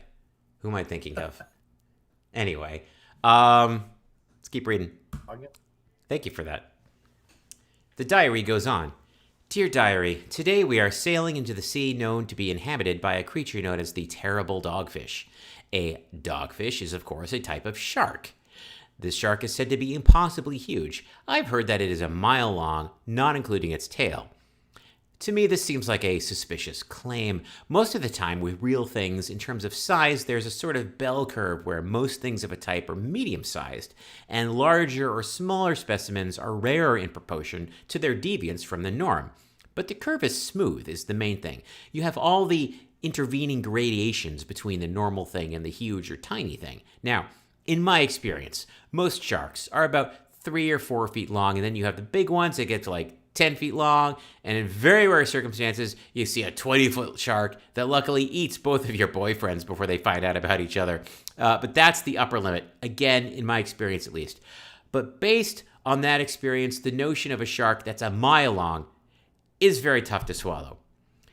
Usually when I say this kind of thing, I follow up with, but I'm glad to be proven wrong, so I don't look arrogant. In this case, though, I would really prefer to be correct.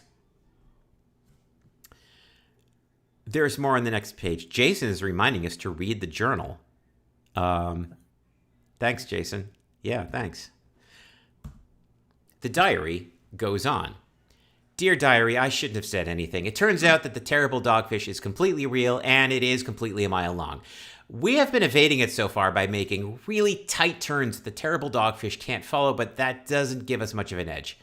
I've asked the crew to suggest other tricks if they can think of any, but they've been really busy evading the terrible dogfish. Sorry, Diary, but I need to use you as a brainstorming tool for just a second. Idea page.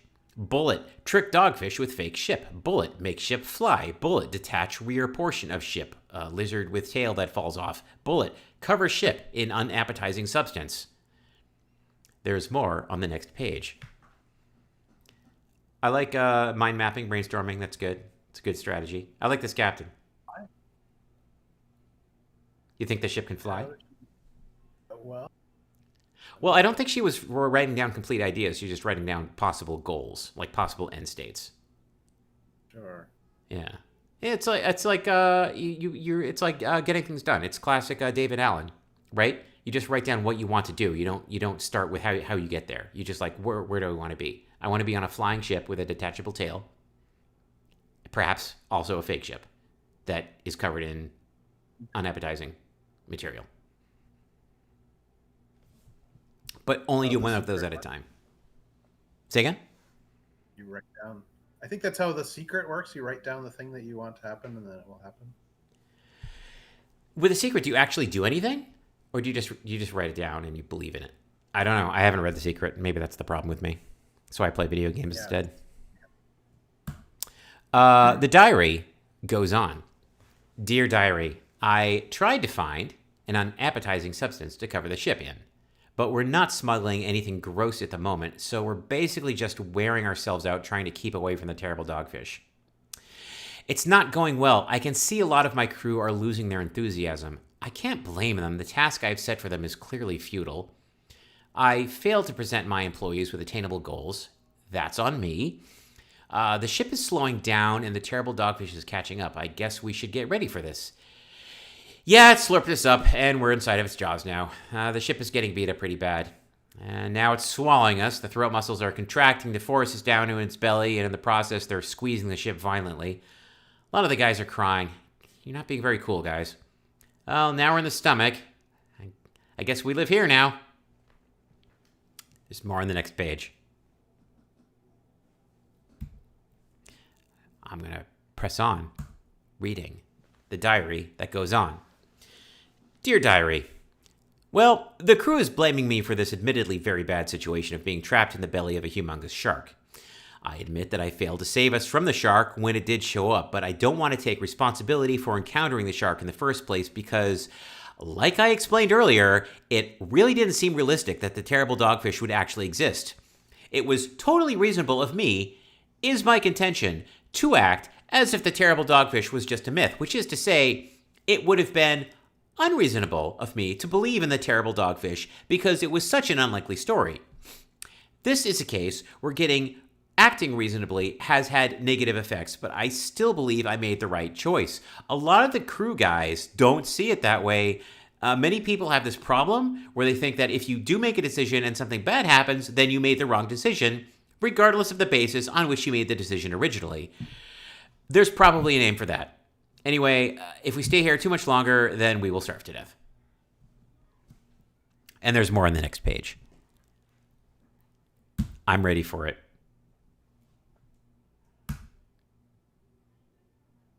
The diary goes on. Dear diary, some of these crew guys brought up the idea of resorting to cannibalism really fast.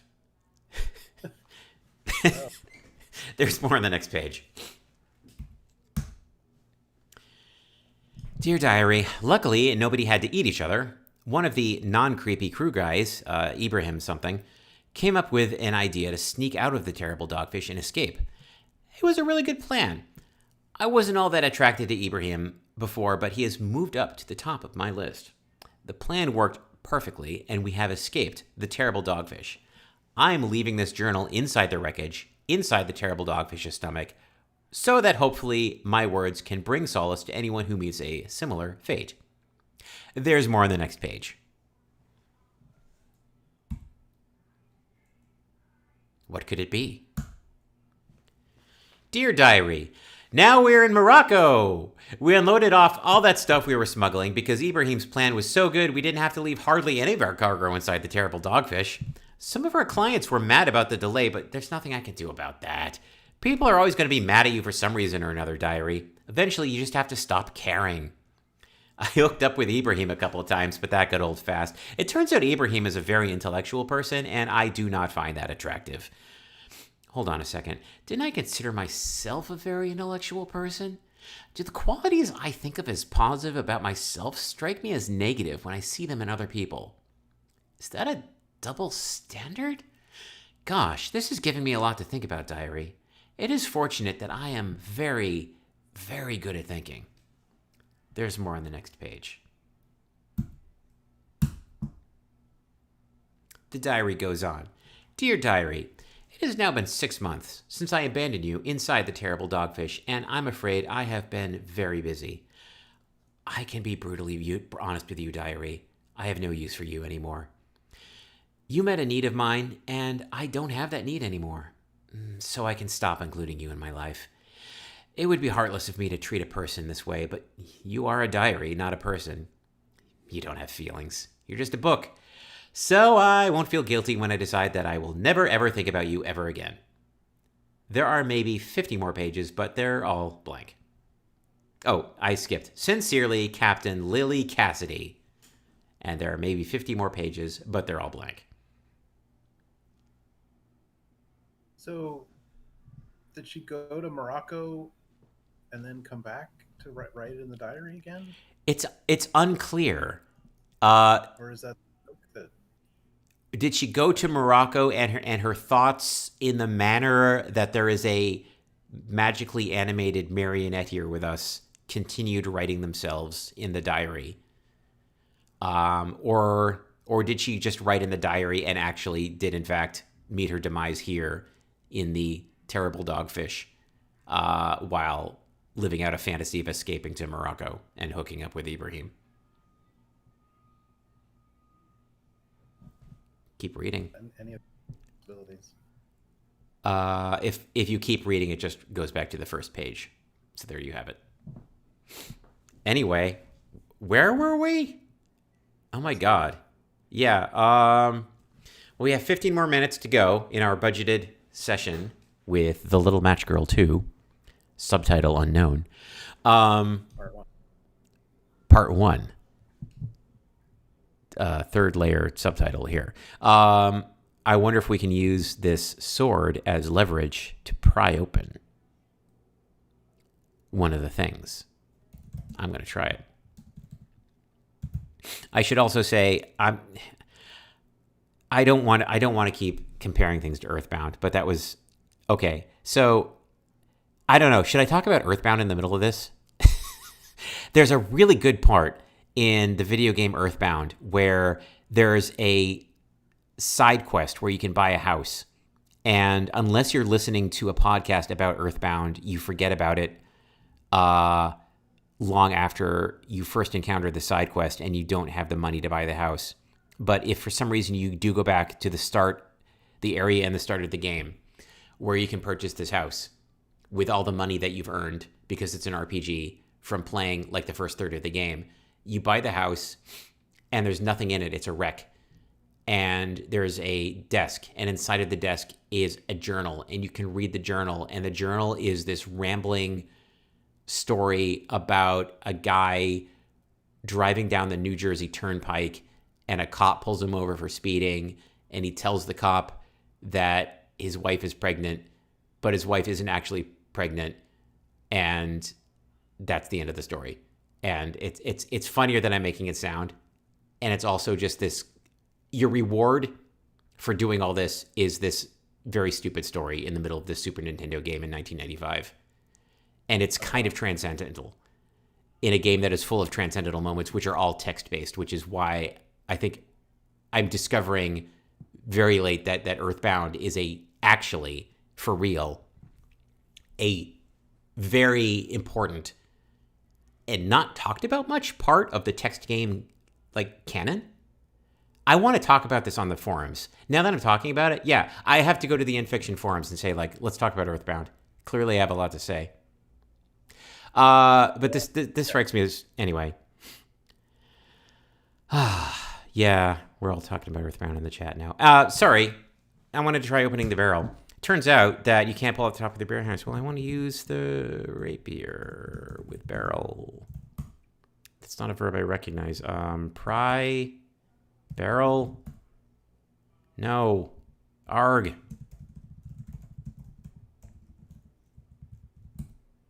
Out? No. So this isn't working out. This isn't working out. What's the other thing? The box? What else do we have here? Crate.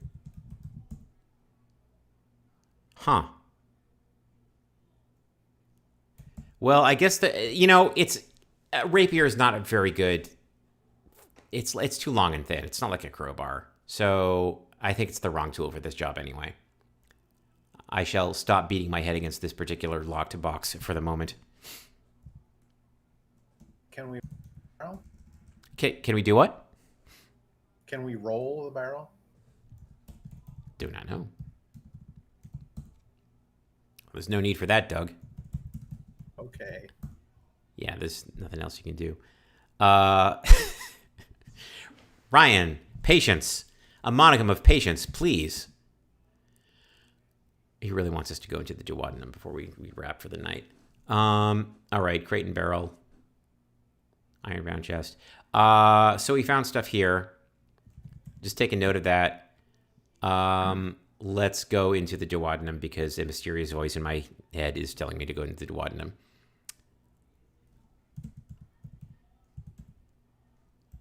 How do you spell that? Am I spelling it right? The narrow passage leads down into the terrible dogfish's intestines. Let's do it. You climb down through the slippery duodenum into the spiral valve. The intestine of the terrible dogfish is a helical tube, or spiral valve, which maximizes surface area for the absorption of nutrients and minimizes the ease with which you can actually move around in here. You can head back to the stomach through the duodenum. There is a crowbar lodged up in the villi up ahead. These are excellent words. Did you ever watch Star Trek the Animated Series, Doug? I know you did. Villi actually make an appearance in that show because there's a part where the Enterprise, the animated Enterprise, flies through the guts of a giant space creature, and McCoy uses the word villi to talk about the features they're moving through, and I thought that was cool because I had just learned that in science class like earlier that week.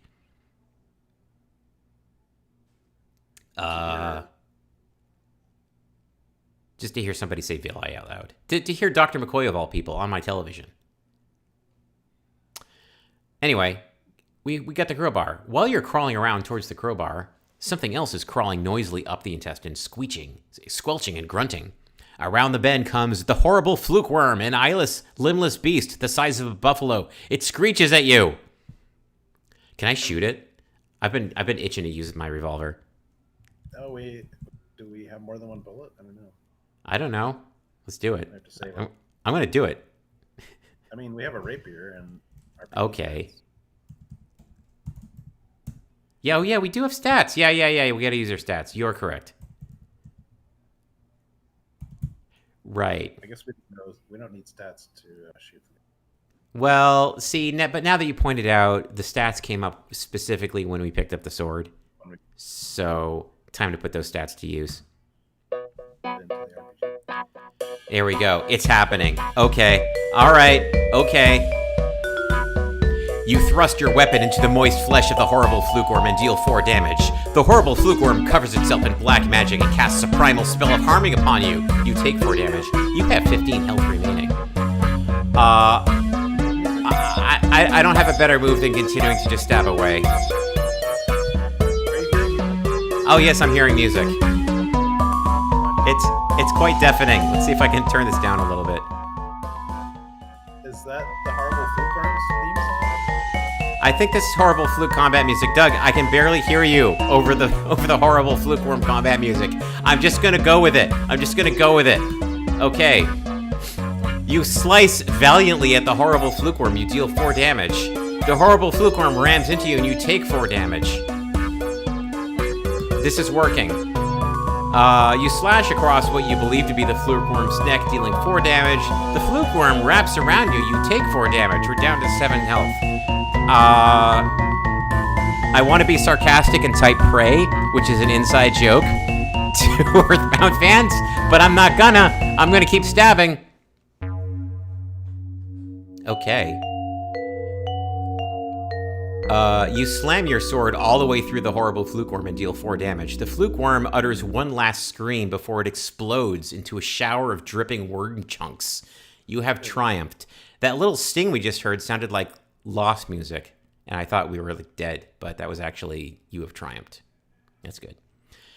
But then you notice that your rapier, the worm's corrosive fluids, have all but devoured its blade. You toss it aside.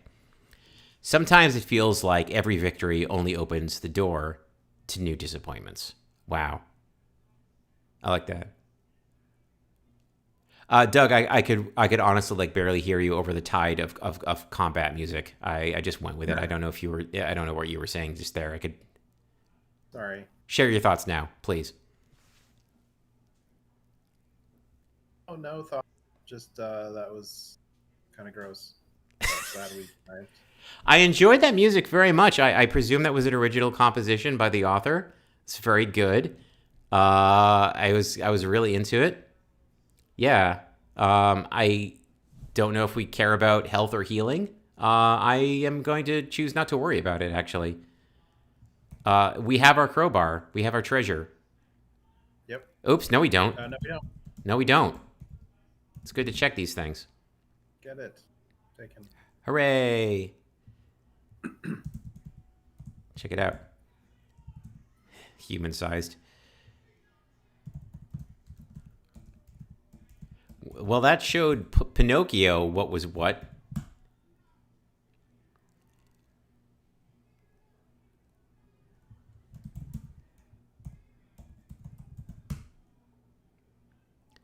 You tell Pinocchio that the horrible fluke worm has been defeated. Wow, says the puppet. That's amazing. You shrugged demurely. What did you say?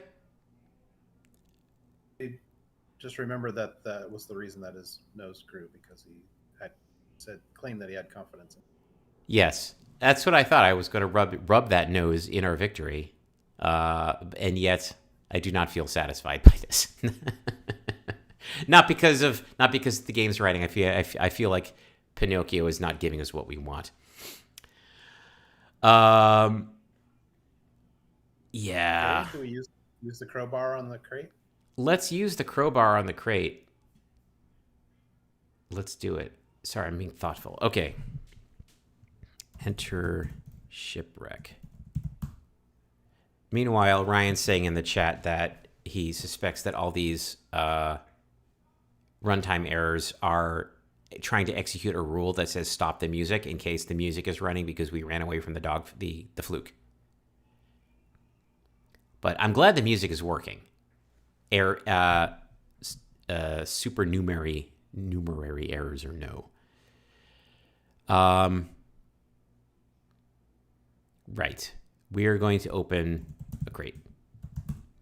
You push the crowbar under the lid and apply all your weight to the other end. It pops open. And what do we see inside the crate? Why, inside the crate are a pair of leather boots, a waterproof match, and a ball of yarn. Yoink. Perhaps Geppetto can eat the boots. Exactly the type of boots a pirate would wear. Uh-oh. Uh-oh. Yep, we're putting those on. You pull on the boots. They fit pretty well, actually. Nice. That'll be good for the kitty back home. If we ever see our cat again. Let's try to open that barrel. You jam the crowbar under the top of the barrel and pry it off. In the barrel is some salt pork. Don't mind if I do. You can't really do more than glance at the pork without gagging. Maybe you could just tell the guys outside there's food in here. Yeah, sounds like a plan.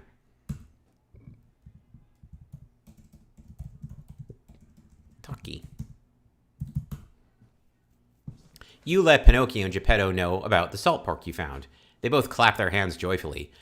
Now we won't have to starve, Geppetto cries. And I won't have to be an orphan, says Pinocchio. And the blue-haired fairy won't hold me responsible for my father's death. Yay! You tell them exactly where in the shipwreck the barrel of salt pork is, so you won't feel obligated to go get it for them. Cool. That's us having solved this. Now we just need to set a fire someplace.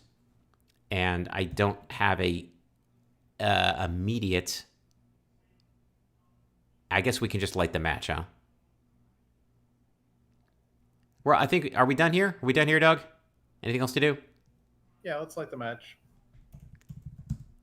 And... Yeah, see where it lands us, and just probably wrap it up there, honestly. Yeah. You strike the match against a convenient surface, and a flame springs to life at the sulfured end. Let's talk one more time to the guys. They just say the same thing. Okay, fine. Poof, the ocean of storms. We'll leave it here. So there. So that is precisely 2 hours. Mr. Veeder is correct that we could not finish it in this time. I also believe that if you're playing this by yourself, as I think it was, someone else in the chat said it way long ago. Joshua was able to finish this in 1 hour, but Joshua is not two people playing this while reading it out loud and acting like dum-dums, and making digressions about a video game that is not this one frequently. So here we are. We've made it this far. And I don't know when the next time we will play, but it will be sooner than 3 months. Let's get something on the books real quick, Doug, and I will announce the time and place of it on my Mastodon account, which is Jmac at masto.nyc. And there you go. Any closing thoughts, Doug? That was fun. I'm curious to see where we end up next. I, too, am curious to see more about the Ocean of Storms. And until then, I bid you all an excellent evening. And thank you to chat people for showing up. And thank you to people watching this in the future. This is a game about traveling in time and space. So welcome, future people. Thank you for watching this. And we'll see you next time.